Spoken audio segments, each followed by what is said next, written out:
ഈ മുട്ടയിലുള്ള മഞ്ഞക്കരു കൊളസ്ട്രോൾ ആണെന്ന് കരുതി അവോയ്ഡ് ചെയ്യുന്നവരാണോ നിങ്ങൾ? എന്നാൽ ഈ വീഡിയോ നിങ്ങളൊന്ന് ഫുള്ളായിട്ട് കാണുക. എൻ്റെ പേര് ഡോക്ടർ അനൂപ്, ഞാനൊരു ജനറൽ പ്രാക്ടീഷണറാണ്. And welcome to fits by doctor.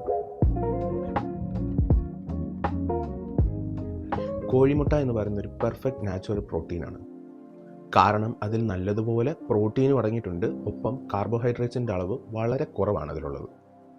So നമ്മളൊരു ഇൻഡിവിജ്വലിനെ കൺസിഡർ ചെയ്യുകയാണെന്നുണ്ടെങ്കിൽ ആ വ്യക്തിക്ക് പെർ ഡേ 4 to 5 എഗ്ഗെങ്കിലും ഒരു ദിവസം കഴിക്കാൻ നോക്കും, ഇൻക്ലൂഡിങ് ദ യോക്ക്, അതായത് മഞ്ഞക്കരു ഉൾപ്പെടെ ഒരു ദിവസം 4 to 5 എഗ്ഗെങ്കിലും കഴിക്കാൻ നോക്കും. കാരണം കൊളസ്ട്രോൾ എന്ന് പറയുന്നത് നമ്മൾ കഴിക്കുന്ന ആഹാരത്തിൽ നിന്നും ഉണ്ടാകുന്നതിനേക്കാൾ ഉപരി ലിവറിൽ നിന്ന് സിന്തസൈസ് ആയിട്ട് ഉണ്ടാകുന്നതാണ്. സോ നമ്മൾ ഡെയിലി ഒരു 4 to 5 എഗ്ഗ് കഴിച്ചു എന്നും പറഞ്ഞുകൊണ്ട് നമ്മുടെ കൊളസ്ട്രോളിൻ്റെ അളവ് നമ്മുടെ ബ്ലഡിൽ കൂടില്ല.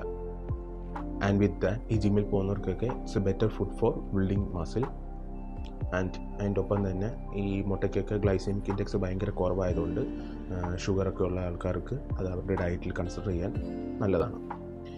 ഈ വീഡിയോ നിങ്ങൾക്ക് ഇൻഫോർമേറ്റീവ് ആയെന്ന് ഞാൻ വിചാരിക്കുന്നു. അങ്ങനെ ആയിട്ടുണ്ടെന്നുണ്ടെങ്കിൽ ഈ വീഡിയോയ്ക്ക് ഒരു ലൈക്ക് അടിക്കുക, കൂട്ടത്തിൽ മറ്റുള്ളവർക്ക് വേണ്ടി ഷെയറും കൂടി ചെയ്യുക. അപ്പോൾ വേറൊരു വീഡിയോ കാണുന്നത് വരെ ബൈ.